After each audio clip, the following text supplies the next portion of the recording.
Hey everyone, I want to talk about something important today because it's time to get back to our roots around free expression on Facebook and Instagram. I started building social media to give people a voice. I gave a speech at Georgetown 5 years ago about the importance of protecting free expression, and I still believe this today.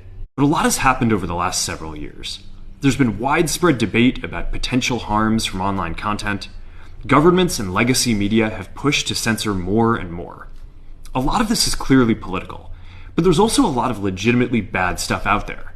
Drugs, terrorism, child exploitation.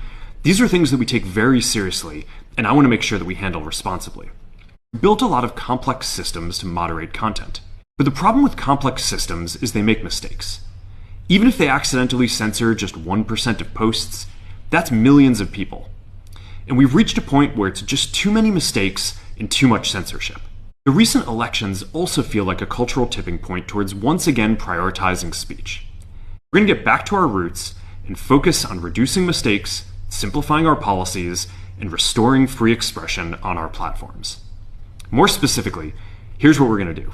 First, we're going to get rid of fact checkers and replace them with community notes similar to X, starting in the US. After Trump first got elected in 2016, the legacy media wrote non-stop about how misinformation was a threat to democracy. We tried in good faith to address those concerns without becoming the arbiters of truth. But the fact-checkers have just been too politically biased and have destroyed more trust than they've created, especially in the US. Over the next couple of months, we're going to phase in a more comprehensive community notes system.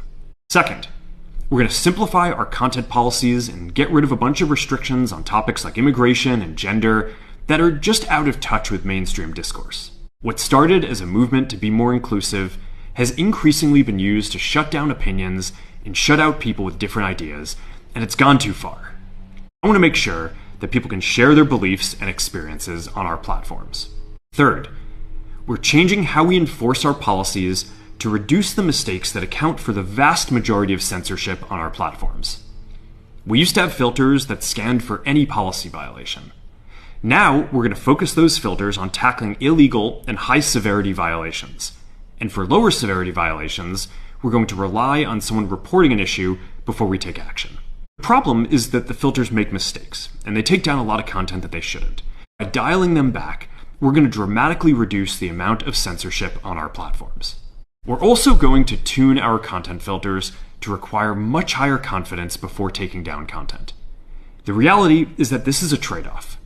It means we're going to catch less bad stuff, but we'll also reduce the number of innocent people's posts and accounts that we accidentally take down. Fourth, we're bringing back civic content. For a while, the community asked to see less politics because it was making people stressed, so we stopped recommending these posts. But it feels like we're in a new era now, and we're starting to get feedback that people want to see this content again.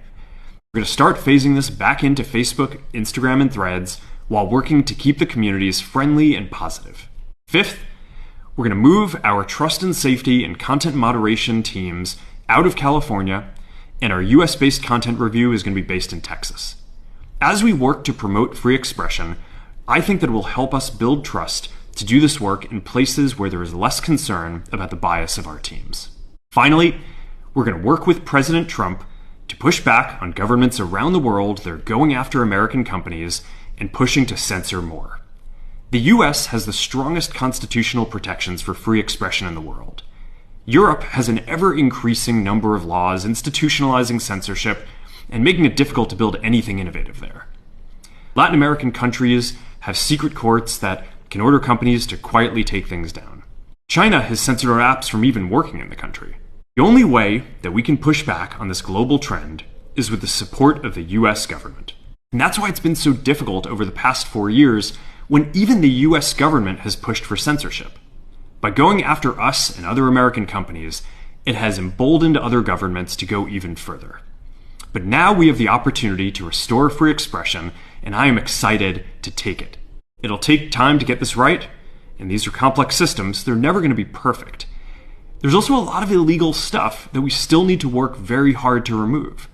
But the bottom line is that after years of having our content moderation work focus primarily on removing content, it is time to focus on reducing mistakes, simplifying our systems, and getting back to our roots about giving people voice.